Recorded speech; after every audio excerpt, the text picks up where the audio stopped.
Vamos participar da palavra de Deus. Você quer ouvir a voz do Senhor? Você pode dizer amém?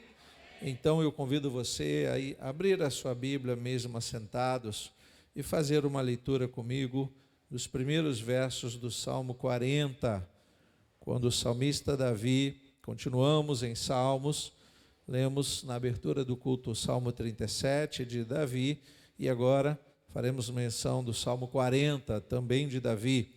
Diz assim a palavra do Senhor: esperei com paciência pelo Senhor, ele se inclinou para mim e me ouviu quando clamei por socorro.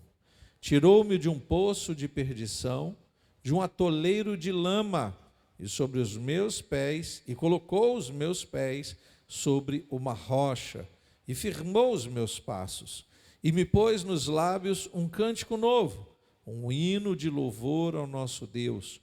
Muitos verão estas coisas, temerão e confiarão no Senhor. Bem-aventurado é aquele que põe no Senhor a sua confiança e não se volta para os arrogantes, nem para os que seguem a mentira. São muitas, Senhor, Deus meu, as maravilhas que tens operado e também os teus desígnios para conosco. Não há ninguém que possa se igualar a ti. Eu quisera anunciá-los e deles falar, mas são mais do que se pode contar. Vamos orar. Pai, nós te agradecemos desde já pela leitura da tua palavra. E nesse momento, ó Deus, na parte que nos cabe, queremos ouvir a tua voz. Te pedimos, fala conosco, ministra os nossos corações, o que está proposto, ó Deus, para esta noite. Que seja uma reflexão fácil e que os teus filhos não apenas ouçam, mas cumpram a tua vontade, a tua palavra de ordem. Em nome de Jesus oramos e que todos digam amém. O Salmo 40, que às vezes aparece nas versões como Salmo de confiança, Salmo de paciência, é atribuído a Davi, a autoria, e nos ajuda a entender um pouquinho não apenas pela vida de Davi, mas entre os erros e acertos desse rei, um rei que é designado como homem que agradou a Deus, mas que nós conhecemos a história dele, que também desagradou a Deus. Muitos questionam, muitos perguntam, pastor, como é isso? Como pode Davi ser um homem segundo o coração de Deus, sendo um homem que erra, um homem que vacila, um homem que balança no seu pensamento? Enfim, não é fácil entender a situação daqueles que erram, como também nós não podemos entender facilmente o que leva uma pessoa a sempre acertar. Nós temos a direção dada por Deus através da palavra do Senhor, que quando nós mantemos uma relação íntegra diante de Deus, quando nós temos realmente o nosso Deus como prioridade na nossa vida, nós temos muito mais possibilidade de acertar do que errar. Mas mesmo assim encontramos homens e mulheres de Deus como Davi, com uma vida pautada na presença do Senhor, ora buscando vencer batalhas para que Deus seja exaltado, mas também cometendo alguns erros, e nós conhecemos alguns dos erros do rei Davi.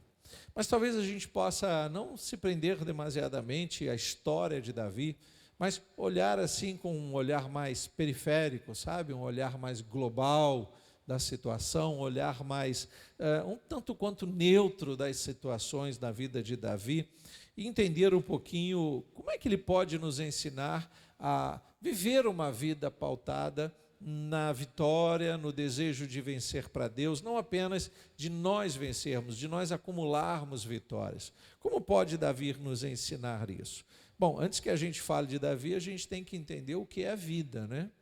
E pensando um pouquinho sobre isso que chamamos de vida, esse tempo, a vida pode ser definida de muitas formas por muitas pessoas. Há quem concorde, por exemplo, que a vida é apenas uma passagem. Talvez você já tenha ouvido esse termo, se você perguntou para alguém, o que é a vida? A vida é apenas uma passagem. E sendo uma passagem, escolhemos como vivê-la. Quando estamos numa viagem, né, quando podemos, nós escolhemos se queremos sentar na janela, no corredor, no começo do ônibus, do avião ou lá no final. Nós fazemos escolhas. Nem todos gostam de ir no avião viajar na janela. Tem gente que ama ver a paisagem, tem gente que morre de medo. Se pudesse, ia lá no bagageiro, né? Escondido entre a bagagem, as malas. Mas é uma escolha, simplesmente uma escolha. Só que a vida, às vezes, ela é vista assim, uma passagem, um momento que está passando. E aí tem uma questão que nessa concepção, muitas pessoas se aventuram demais.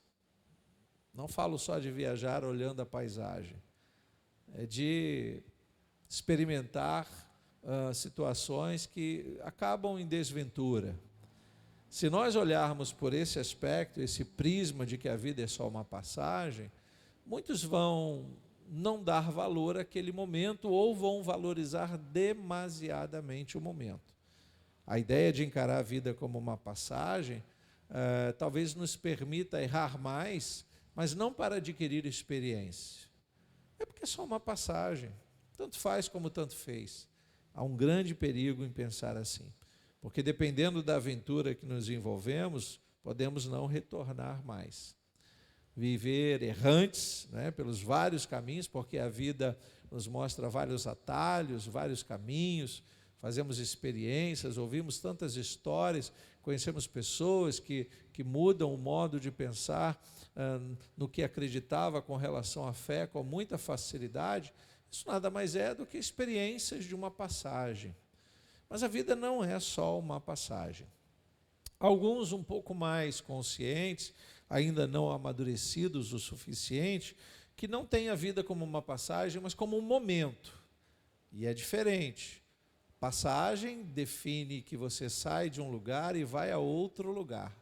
O momento não, é mais perigoso, gera alguns perigos maiores, porque há quem entenda que esse momento passa rápido demais. E aí buscam viver a vida de todas as formas, tudo ao mesmo tempo. E aí também estão vivendo o perigo das desventuras. Então a vida não pode ser vista nem como uma passagem, nem como um momento. Quem pensa que a vida é apenas um momento, acaba querendo viver, gastar toda a sua saúde, todo o seu dinheiro em coisas que às vezes não marcam positivamente a vida, não deixam um legado. Isso é perigoso demais, queridos. E aí acabam contando mais com a sorte, não é, do que com a estratégia de vida. Nós sabemos que, ao mesmo tempo que a vida pode ser apenas uma passagem, estamos vindo de um lugar e indo para outro. Tem gente que está procurando a resposta até hoje. O homem já nem sabe para onde vai. Olharmos a humanidade, ele não se lembra de onde vem. Alguns acreditam, outros não, esse é o perigo.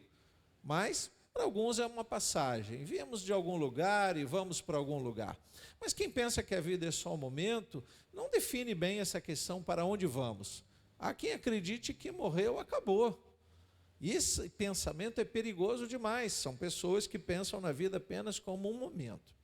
Mas há outros ainda, e eu gostaria muito que você se colocasse no meio dessa terceira opção, que um pouco mais amadurecidos, né, na vida, mesmo experimentando da passagem, mesmo experimentando do momento, sabem que a vida é, na verdade, uma liga, um elo, um momento ou uma passagem, mas que liga uma história que ficou para trás e uma história que está lá na frente. A vida é definida como o presente, e presente em todos os sentidos, né? O que não é passado nem futuro, ok? Pensando aí nos verbos, mas também algo presenteável, algo que pode ser uma dádiva dependendo de como nós olhamos. Olhando agora para a vida de Davi, tentando entender um pouquinho, a gente pode perceber que para Davi, mesmo com os seus erros, né, acumulando acertos e erros, a vida para Davi não é só uma passagem e não é só um momento, é um elo. Traz um sentido de ligação, de onde ele veio para onde ele vai, quem ele era e quem Deus quer que ele seja. Essa ligação é importante demais para a gente não gastar a vida em coisas que não envolvem a graça de Deus, em coisas que não redundam em louvor a Deus, em coisas que são apenas registros históricos. Há determinadas vidas que a gente acompanha, principalmente entre os famosos, que eles marcam o momento. Fazem, como dizem alguns, uma linda passagem. Mas é só isso. Não deixa um legado, não deixa o diferencial, não acumula pontos para aqueles que vêm depois, não ajuda a seguir com as suas experiências. As nossas experiências devem servir para ajudar os inexperientes. Quando nós acumulamos experiências, quer sejam erros ou acertos, nós podemos compartilhar essas experiências e ajudar outros que estão no mundo ainda experimentando, inexperientes demais, errando mais do que acertando, e como dissemos aqui, tem erros que não dá para consertar.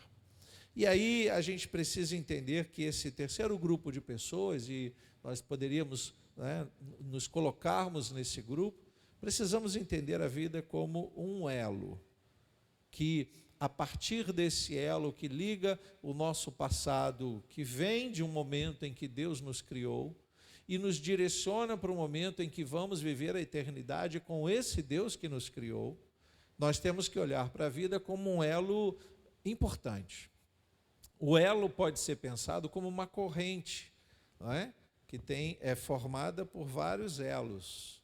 Cada argola de uma corrente é chamado de elo.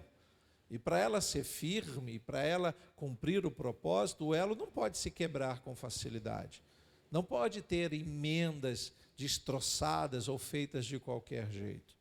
Se o material da corrente é ferro, o elo tem que ser de ferro. E se houve alguma ruptura, tem que fazer uma solda em que o ferro esteja firme. Do contrário, vai trazer danos.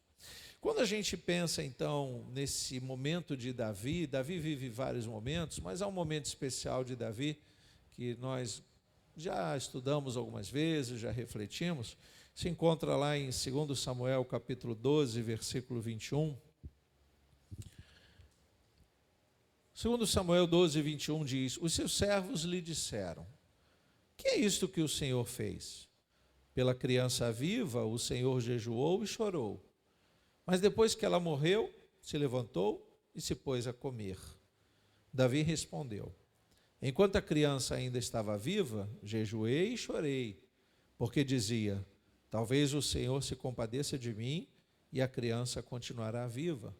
Mas agora que ela morreu, por que jejuar? Poderia eu trazê-la de volta? Eu irei até ela, mas ela não voltará para mim. Quanta sabedoria num momento difícil da vida desse pai. Não estamos falando de um herói que bate no peito e diz: eu não choro. Não, queridos, estamos falando de alguém que precisa primeiramente reconhecer o seu erro, reconhecer que falhou diante de Deus, diante do seu reinado, dos seus súditos, dos homens de confiança, das famílias que olhavam para ele como um homem de Deus. Veja que envolve muito sentimento, muitas emoções estão aqui, um misto de emoções, e agora ele, reconhecendo o seu erro, está agora debaixo de uma consequência, uma semeadura mal elaborada, algo que talvez pudéssemos defendê-lo dizendo: ele foi influenciado pelo inimigo. Sim, podemos fazer inúmeras defesas, mas o que nos importa hoje não é pensar o quanto ele acertou, errou ou não sabia o que estava fazendo. É pensar que ele fez, e isso que ele fez trouxe consequências. Mas mais interessante ainda, ao invés de apontarmos e dizer: aqui está o castigo de Davi, é olhar para ele como ele passa a vida. Olha a passagem. Como ele marca o momento, olha o momento. Mas como ele liga a vida dele à eternidade. Como ele se arremete a Deus, o pensamento, lembrando do seu Criador e lembrando que um dia ele vai estar na presença do Senhor. É o tipo de sensação daqueles que sabem que pode experimentar muitas coisas da vida, mas não pode perder o melhor, a eternidade, que ainda não está na vida. Esse elo que nós vivemos não define que estamos prontos ou estaremos prontos para a eternidade. Ele não define, ele nos prepara. Nós alcançamos salvação em Cristo, temos essa convicção de fé, lutamos para manter a salvação, ok? Mas não nos deixa convictos. Temos que estar sempre envolvidos com o aspecto da salvação, para quando chegar aquele grande dia, encontrarmos a salvação. Não podemos cruzar os braços e dizer, agora estamos salvos, já aceitei Jesus, eu até sou de uma igreja, eu até sou fiel à igreja, então se eu morrer, tanto faz, Jesus vai me abraçar mesmo. Calma, nós precisamos ter uma certeza de salvação, lembrando que ela ainda não está presente. É algo que virá a partir do momento que nos encontrarmos com Deus para prestar contas. Então, nesse elo chamado vida, a gente precisa acertar mais do que errar. E se errarmos, pastor, temos que reconhecer os nossos erros. Temos que ter humildade suficiente para saber que erramos e que não podemos repetir o erro. E que não podemos aconselhar os outros a errarem também. São experiências de vida que nós erramos da inocência, da imaturidade. Quantas coisas erradas você não precisa trazer à memória, mas que um dia registrou no seu coração que você fez quando era criança, quando era adolescente, sendo jovem. São erros, queridos. Mas chegamos até aqui na presença de Deus, vamos murmurar pelos erros, vamos dizer que a nossa história foi uma história mal escrita? Não, ela foi escrita de tal maneira que o Senhor nos permitiu ter experiências e que agora nós podemos experimentar muito mais na presença do Senhor e serão experiências maravilhosas. Temos muito o que contar, podemos contar nossas histórias, mas se nós estamos analisando a vida de um homem chamado segundo o coração de Deus, a gente precisa entender um pouquinho mais o que faz desse homem um homem agradável ao Senhor. Eu penso em Davi como um homem que Deus se agrada, mas não deixa de castigá-lo, não deixa de corrigir os seus erros. Não é Davi um homem perfeito, mas não é imperfeito o suficiente para entristecer o coração de Deus. A questão aqui é justiça. Você errou, vai pagar. Mas, Senhor, eu sou o seu filhinho do papai. Não funciona assim com Deus. Não há uma proteção que encubra os erros. Quando Davi conta o seu exército sem a anuência de Deus, ou enche o coração de orgulho por ele ser rei de um grande exército, isso entra errado no coração de Deus como algo muito pecaminoso e a praga vem. E Davi tem que se corrigir com Deus. Aqui estamos lendo sobre o episódio de que ele comete um adultério, né? Com uma mulher cujo marido é de confiança dele. Olha que coisa horrível, irmãos. Que mancha nesse reinado. Mas nem por isso Davi é um homem perdido. Davi vai pagar o preço, Davi está vivendo a consequência do seu pecado, e aqui foi um modo cruel demais dele experimentar a morte do que seria o seu herdeiro, ou talvez o melhor herdeiro. Eu não sei qual era a expectativa no coração de Davi, mas era o fruto de um relacionamento até então positivo, no sentido de haver amor, paixão, mas errado no sentido da infidelidade. Coisas certas e erradas não caminham juntas. Todas duas trazem consequências. E aqui a consequência na vida de Davi foi a morte do seu filho. Mas quando a gente lê em 1 Samuel 13, versículo 14, coloca para nós: mas agora o seu reinado não subsistirá. O Senhor buscou para si um homem. Olha, quando o profeta Samuel se refere, né, a Davi, o Senhor buscou para si um homem segundo o seu coração. De algum jeito, agradaria o coração de Deus, mesmo com os erros. E já lhe ordenou que seja príncipe sobre o seu povo, porque você, ele está se referindo a Saul, não guardou o que o Senhor lhe ordenou. Percebe que aqui a questão da obediência está em pauta? Se Saul, que é um rei escolhido por Deus, decide pelo seu livre-arbítrio, pela sua possibilidade, pelo seu direito de errar. Todos nós temos direito de errar. Só não devemos, segundo o apóstolo Paulo, não é aconselhável que optemos pelo erro. Nós devemos errar ou podemos errar se nós estamos tentando acertar. Mas saber que é errado e praticar o que é errado, isso é danoso. Isso é perigoso demais. Então, nesse momento, Saul ouve que já existe, escolhido por Deus, um substituto. E esse substituto é esse homem chamado nesse momento, homem segundo o coração de Deus.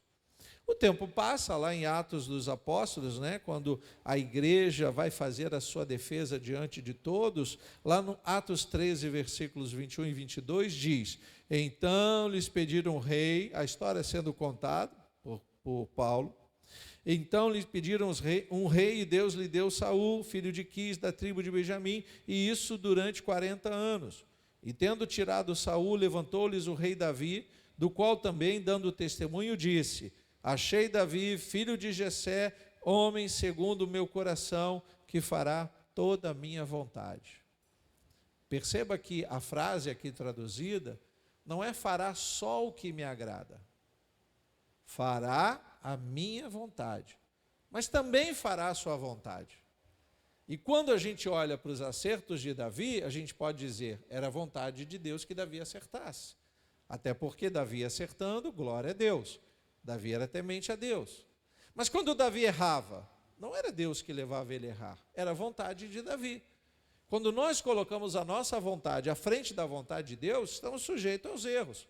Podemos acertar? Podemos, mas aí eu digo que é jogar com a sorte.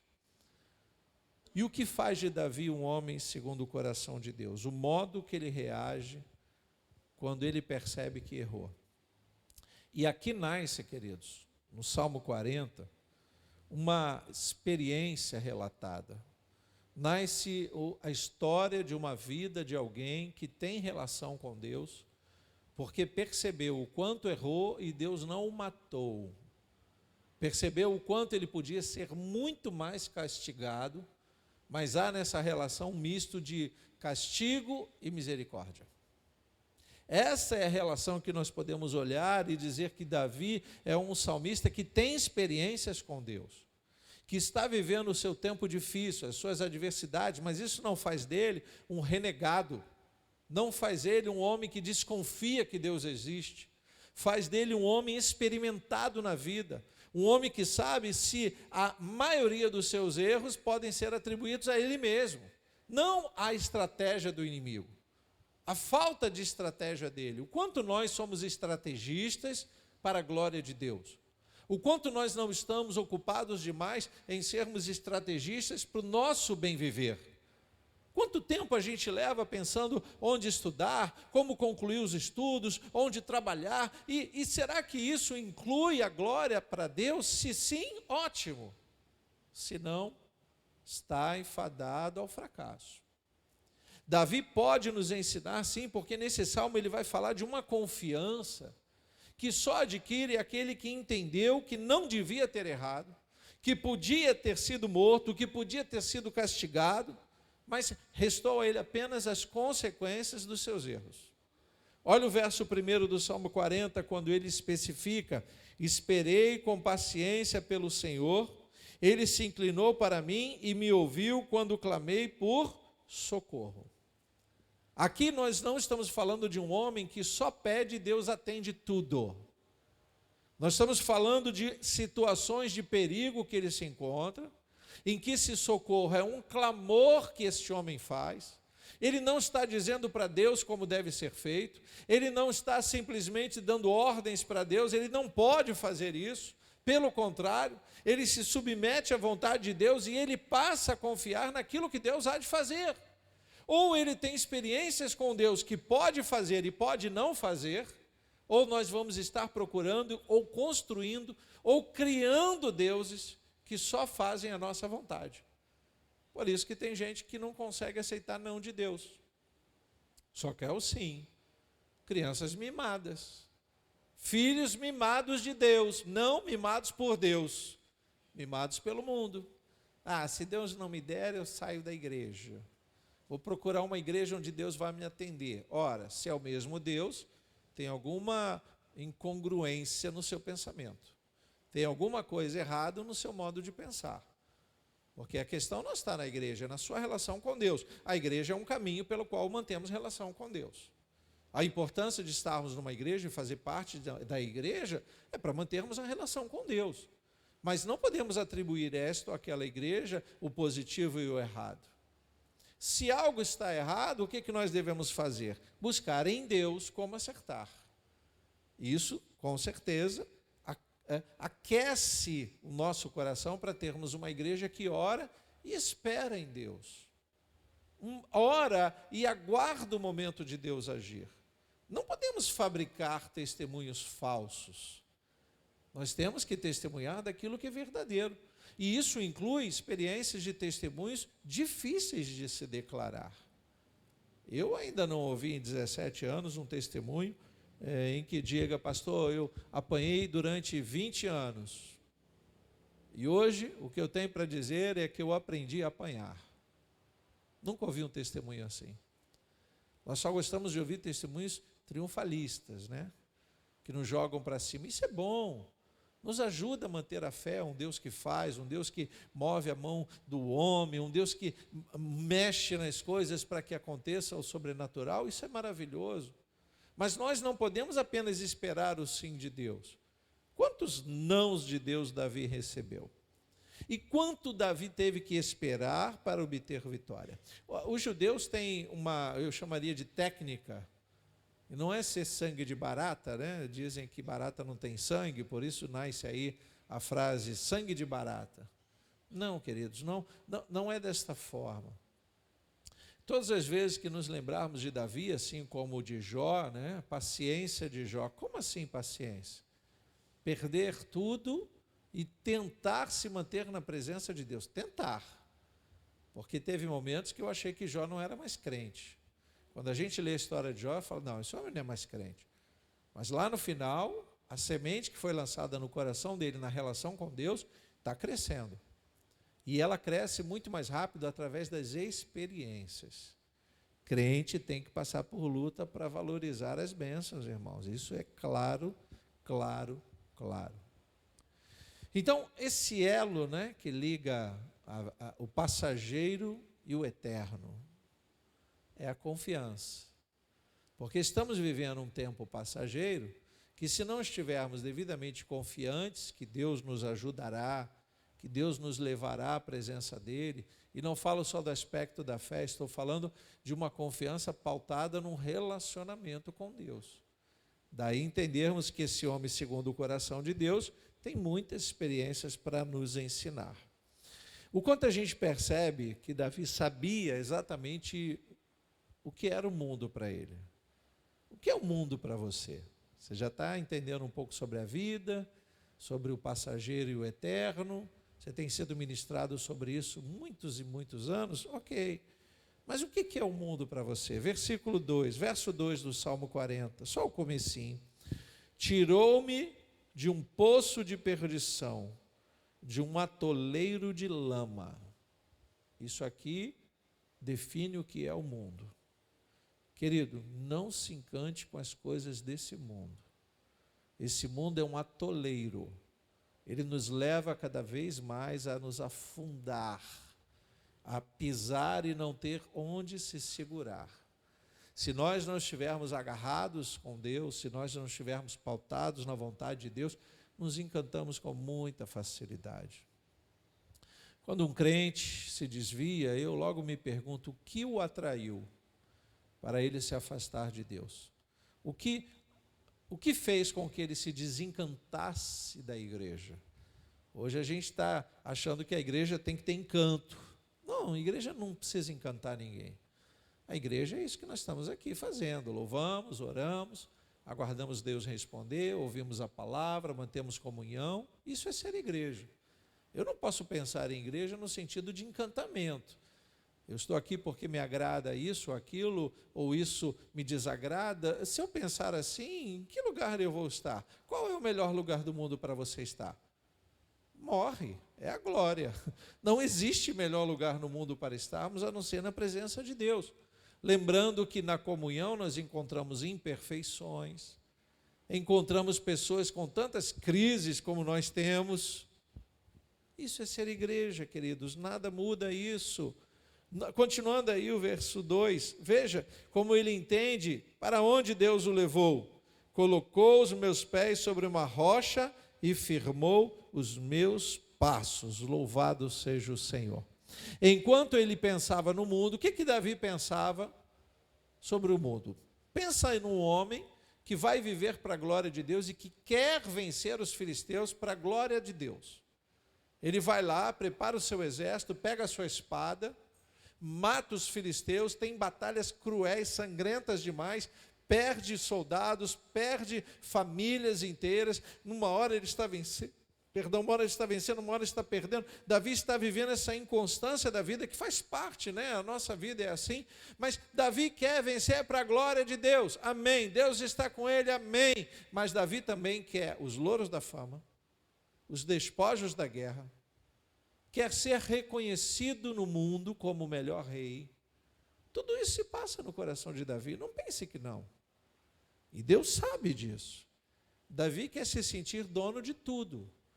Quando ele se enamora de uma mulher casada, o que ele pensa? Eu sou rei. Sendo rei, faço o que eu quero. Sou estrategista, vou preparar uma cilada para Urias. Tenho soldados que me obedecem. Soldados, vão lá, traz aquela mulher, diz que o rei quer falar com ela. Eu sou rei. Olha o coração orgulhoso e presunçoso. Mas isso não abona a responsabilidade, não abona as atribuições que Deus vai dar a ele para ele consertar o erro que ele cometeu. Isso não abona. Isso mostra o quanto ele vai se transformando num homem segundo o coração de Deus. Porque Deus conhece que não há perfeição na humanidade no mundo de pecados. Não há, queridos. Não há. Não há. Não pode haver. Porque estamos num mundo que a gente pisa na lama o tempo todo. A gente vive o mundo de lama. Chuva de lama cai sobre a nossa cabeça. Quer ter uma experiência? Hoje eu tive a experiência de encontrar um irmão na igreja que estava muito debilitado, entristecido, choroso, porque ele assistiu TV e viu um incidente com a garotinha. Oramos pela menina, né? O episódio lá do Arco Metropolitano. Essa menina não é família dele. Essa menina ele não conhece.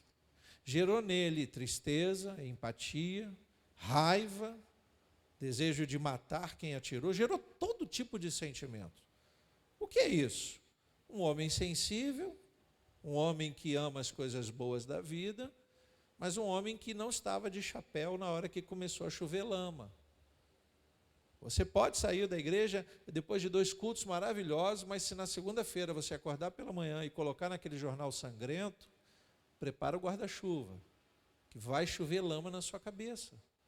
E quando você sair de casa, você vai pisar na lama que você acabou de assistir. Esse é o mundo que nós vivemos. Isso nós podemos ser imediatamente transportados, transladados, olha, de um lamaçal desse que Davi está vivendo, para um lugar firme. Que lugar firme é esse? É quando eu me envolvo com as coisas de Deus e sei que mesmo que eu esteja pisando na lama, a rocha está comigo, louvado seja o Senhor. Não vou afundar, não vou esmorecer, não vou desistir, porque o mundo vai de mal a pior. O Senhor tem coisas maravilhosas para todos nós. Mas para isso nós precisamos orar e confiar. Aguardar a resposta de Deus confiantemente. É nessa visão ofuscada, nem todos conseguem enxergar o que Davi está enxergando, né? Que Deus conseguiu tirar ele de um lamaçal e colocar ele sobre a rocha. O crente precisa valorizar mais o que Deus está fazendo, queridos. Hoje, estar na igreja, fazer parte da igreja, ter comunhão com a igreja, mesmo reconhecendo a falha da igreja, a falha pastoral, a falha do irmão, a falha da denominação, ou qualquer falha que a gente veja, isso é privilégio. Porque a tendência é não existir mais igreja daqui a alguns anos. A tendência é não gostarmos da comunhão. Para que comunhão? Depois eu assisto o culto, depois eu ouço a mensagem, ou também eu posso escolher o preletor. Eu tenho a Bíblia, eu posso ler. Você pode ler. O que você precisa, na verdade, é ter a instrução do Espírito Santo. E que hoje a igreja faz o papel. Através da pregação da palavra, nós somos inspirados, instruídos, alimentados. E sempre foi assim. Quando a igreja se reúne logo após Jesus ter assunto aos céus, o que os discípulos começam a fazer até então, apóstolos? Olha, vamos fazer ação social, vamos levantar diáconos, vamos fazer todas as coisas, mas não vamos deixar de nos dedicar à pregação da palavra. O diaconato nasce quando Pedro percebe que ele tem que ter mais tempo para pregar a palavra do que para servir as mesas. E aí ele diz, vamos então constituir na igreja funções específicas, um cuida dos viúvos, outro das viúvas, outro das criancinhas. Eu acho que naquela hora nasceu Geração Vida, nasceu berçário, nasceu tudo, mas não deixou de existir a palavra. A comunhão que ele enxergava precisava ser nutrida pela palavra, porque o resto do mundo oferece, irmãos. O resto do mundo oferece. Uma vez eu ouvi uma mãe dizendo que a Geração Vida, eu não lembro qual era a classe que ela queria reclamar, mas ela disse que estava indo tudo muito bem, mas faltava um detalhe a mais. E eu disse, onde você achou isso? Não, porque na creche em que minha filha fica, eu falei, a igreja não é creche. Você não pode comparar uma creche com a igreja. Quanto você paga para ter o seu filho na Geração Vida? Creche você paga. E se for do governo, você já está pagando com os impostos. E nem por isso você vai ter o melhor tratamento. Nós estamos falando aqui de vida eterna, não estamos falando de passageiros, coisas passageiras. Não compare a igreja com instituições. Não devemos comparar nem igreja com igreja. Eu escolho a igreja e ali me dedico a ela. Se eu ficar comparando esta igreja com qualquer igreja, eu não vou ficar nem aqui nem na outra. Eu não vou ficar em lugar nenhum. Porque eu acho que eu sou a igreja. Eu e Deus nos entendemos. Isola-te. Esqueça a comunhão e o lamaçal de pecados vai afogar você. O que nós precisamos é ter uma visão mais altruísta da vida e olharmos que nós podemos fazer desta igreja ou de onde quer que o Senhor coloque você. Faça daquele lugar um lugar de comunhão, de paz, de alegria, de amor. Um lugar em que as pessoas sejam mais empáticas do que simpáticas, um lugar em que a presença do Senhor vai ser abundante, porque eu estou cheio da presença do Senhor. É interessante, queridos, como a gente tem uma visão meio distorcida da vida. Esses dias eu falei para uma pessoa, de novo, já falei 2 vezes a mesma coisa, vou sair do país. E eu disse, pode ir, eu vou ficar muito triste. E aí eu elogiei ele e disse, olha, se os bons saírem, só vão ficar os maus. Fica comigo, senão eu vou ter que sair com você ou eu vou me sentir mal. Eu fico. Você tem opção? Eu vou te dar uma outra opção. Fique. Ore pela nossa nação. Lute por ela. Lute pela sua família. É muito mais fácil a gente dar tchau para uma situação. Isso acontece em relacionamento marido e mulher. Não é muito mais fácil dizer tchau do que tentar consertar? Filhos não decidem sair de casa porque não têm relacionamento com os pais, mas não é mais fácil sair e dar tchau? Pode ser mais fácil. Mas consertar os erros da facilidade são muito difíceis. O que Davi está nos mostrando é um homem que encontrou facilidade, errou e pagou o preço para haver um conserto. Quando a gente lê, por exemplo, lá é Evangelho de João, capítulo 17, dá uma saidinha aí do texto de Salmos 40. João 17, versículo 14, quando Jesus faz uma oração a Deus Pai, ele diz, no versículo 14, eu lhes tenho dado a tua palavra e o mundo os odiou, porque eles não são do mundo, como também eu não sou. Não peço que os tire do mundo, mas que os guarde do mal. Eles não são do mundo, como também eu não sou. Santifica-os na verdade. A tua palavra é a verdade. Eu me lembrei desse texto por uma situação que aconteceu essa semana na obra. A gente está vivendo lá as nossas lutas, né? E num determinado momento, conversando ali com alguns trabalhadores, nem todos são cristãos, num determinado momento, um disse, mas pastor, é tão fácil resolver essa questão. Eu, qual questão? Da luz. Tá, mas o senhor conhece alguém? Ele, não, é para eu poder fazer aqui os serviços, eu vou lá no poste. Eu disse, sério, o senhor sabe fazer isso? Ele, sei. já está resolvido. Eu falei, não posso. Mas todo mundo faz. Eu disse, mas eu não sou do mundo. Eu sou de outro mundo. E os crentes que estavam ali ouviram quando eu disse, nós somos Joe, de outro mundo. Todos nós somos Joe. Não podemos seguir o rumo do mundo. Ou eu espero em Deus e ajo dentro dos meus direitos, ou eu vou me igualar ao mundo. Eu vou deixar que uma chuva de lama caia sobre a minha cabeça? Nós estamos sendo experimentados naquele lugar, e eu louvo a Deus por isso o tempo todo, irmãos. São muitos convites a fazer o que não deve. Confesso que humanamente eu falei, eu vou fazer isso. Aí o Espírito Santo, você vai fazer o quê? Eu digo, nada, Senhor, nada, só pensei. Porque eu também sou homem. Eu falho, pensando, eu falho. E aí o Espírito Santo fala, é isso que você quer fazer? Não, Senhor, não, foi só um pensamento, já saiu. Se nós não vigiarmos, queridos, nós não vamos ter confiança e nem paciência. As nossas orações serão interrompidas. Quando o salmista, o Salmo 91 não é atribuído a Davi, mas Salmo 91, versos 1 e 2, né? Aquele, coloca para nós, por favor, que habita no esconderijo do Altíssimo e descansa à sombra do Onipotente, diz ao Senhor, tu és o meu refúgio, a minha fortaleza, o meu Deus em quem eu confio. Quem pode dizer isso? Aquele que habita no esconderijo do Altíssimo. Aquele que tem vida pautada em Deus.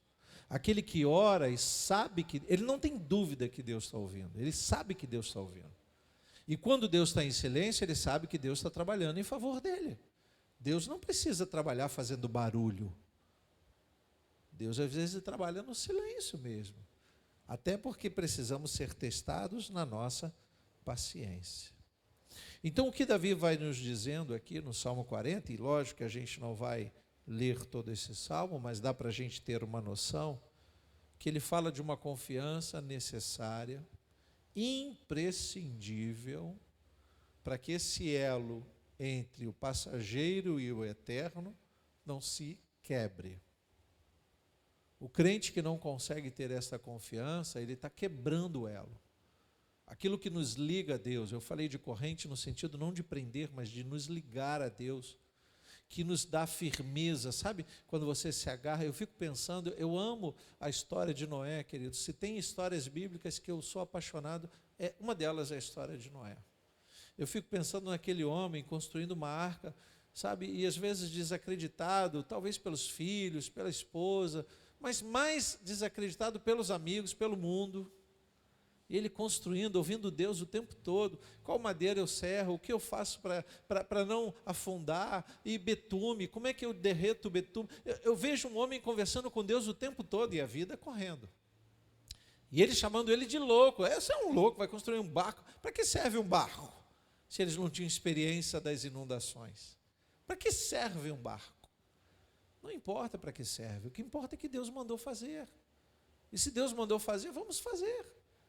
Eu e a minha casa queremos ser salvos, então eu estou construindo um barco, se couber muita gente, vai muita gente entrar. Mas aí eu fico pensando, na hora que começa a chover, ainda tem gente zombando, e tem gente já pensando, puxa, será que o velho tinha razão? Será que esse velho não era louco? Será que Deus falou com ele mesmo? E a chuva está engrossando. E alguns vão apertando o passo para chegar na arca. Eu fico meditando assim e fazendo o meu filme, né? O meu filme mostra Noé lá na proa, olhando, e as pessoas ali pensando o que vão fazer, mas a tampa já estava fechando. Ô filho, fecha a tampa. E o filho, se for obediente, vai fechar a tampa. Essa não é mais a hora de pensar nos que morrem. Agora é hora de você pensar no quanto você se esforçou para alcançar a vida eterna. Por isso que os salmos falam, de uma forma geral, dos malfeitores que serão levados para o caminho de sofrimento eterno. Não é isso que Deus quer. O desejo de Deus era salvar toda a sua criação. Mas como salvar alguém que nem reconhece a existência dele? É muito difícil, irmãos. Então Davi vai nos mostrando que esse elo é algo que nós devemos manter a todo custo, independente das nossas falhas. Verso 3 do Salmo 40, bem-aventurado é aquele que põe no Senhor a sua confiança. O que ele não faz? Não se volta para os arrogantes, nem para os que seguem a mentira. Como eu faço para não seguir a mentira? Mantenha-se aliado à verdade o tempo todo. Quando João diz que nós devemos conhecer a verdade para que sejamos libertos, a palavra de Deus é a maior fonte de verdade que você pode ter. Não estou falando de anúncio, de propaganda, de jornal, jornalismo, estou falando de vida eterna. Vida eterna você não alcança assistindo seriados sobre Jesus. Isso nos ajuda a fazer concepções e gostar e conhecer um pouco mais, mas, peraí, já inventaram a Bíblia, tá, irmãos? Já inventaram a Bíblia, leia a palavra de Deus. Essa é a verdade que liberta. Quando nós nos dedicamos a ouvir, logicamente, um seriado nos ajuda, ao invés de eu perder tempo e assistindo o que não presta, eu vou assistir o que nos arremete a pensar em Deus. Aí vale até a novela da Record, irmãos, misericórdia, mas vale. Não tem o que assistir, só pega esse canal, fazer o quê, né? Vai lá e assiste. Mas eu não acredito que você deixa de ler a palavra para aprender sobre Jesus nos filmes, nas novelas, nos seriados. Eu não sei se quem os faz é crente. Eu posso acreditar que sejam inspirados por Deus. Mas a palavra, eu não duvido dela. Ela chegou às minhas mãos, tem muito sangue derramado para que ela pudesse chegar às minhas mãos. Então o que eu devo fazer é ler. Acredita-se, eu estava lendo a matéria hoje, cerca de 600 mil pessoas frequentaram a Bienal desse ano. Milhões de livros. Achei maravilhoso. Achei que ninguém lia mais. Fiquei feliz. Mas bateu uma curiosidade para saber se venderam muitas Bíblias. Eu não sei. Uma Bienal não é para expor Bíblia apenas, mas deveria também. Porque de todo o conhecimento do mundo, todo o que nós pudermos adquirir, nenhum deles se compara a ouvirmos os ensinamentos de Deus. Nenhum deles.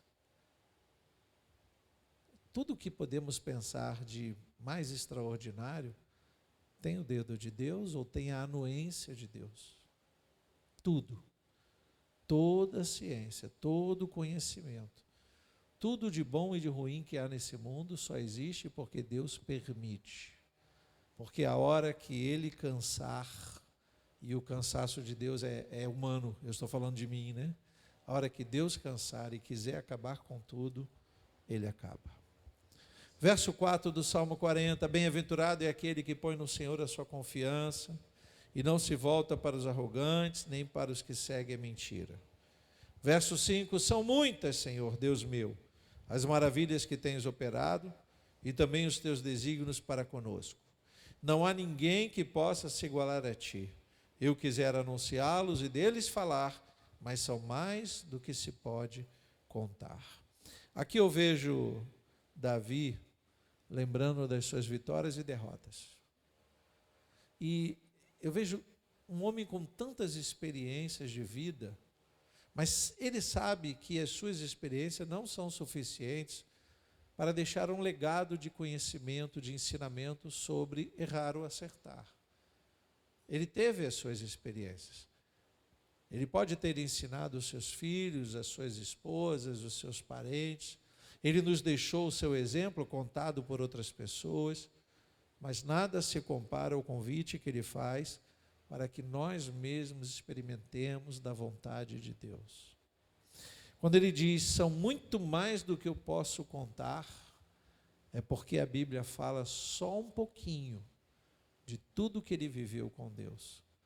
Porque tem coisas que ninguém vai entender.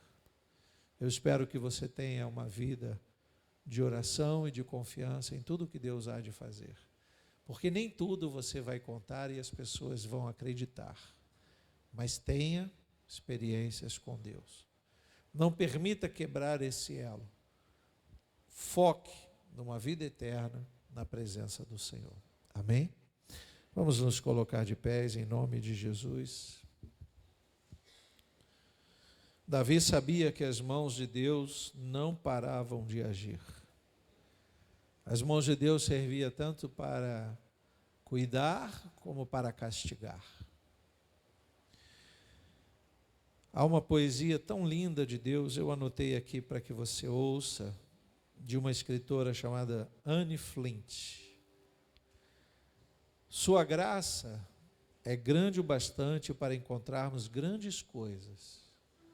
O que você espera encontrar de grande sobre a graça de Deus? Ela diz: as ondas esmagadoras que avassalam a alma, os ventos uivantes que nos deixam atônitos e sem respiração, as súbitas tempestades fora de nosso controle. Você viu que desgraça, que terrível aconteceu no sul? Não pense algo ruim de Deus. A graça de Deus também está lá. A natureza está fragilizada demais, irmãos. Não atribua nada de culpa a Deus.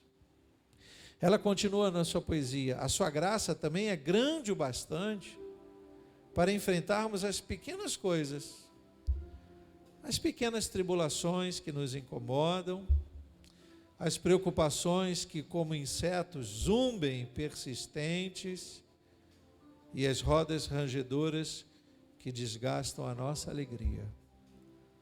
Quando algo não vai bem e a tristeza bate, sinta-se debaixo da graça de Deus também. Essa graça inigualável do amor de Deus. Confie no Senhor. Enche o teu coração de confiança. Deus vai salvar aqueles que nele creem. Amém? Obrigado a Deus pela tua palavra. Obrigado, Senhor, pela tua presença neste lugar.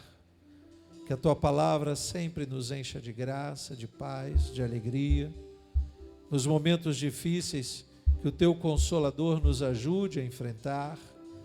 Nos momentos alegres e fartos, que não venhamos nos afastar de ti, Pai. Enche-nos da tua graça. Assim te pedimos e te agradecemos, em nome de Jesus. Amém e amém.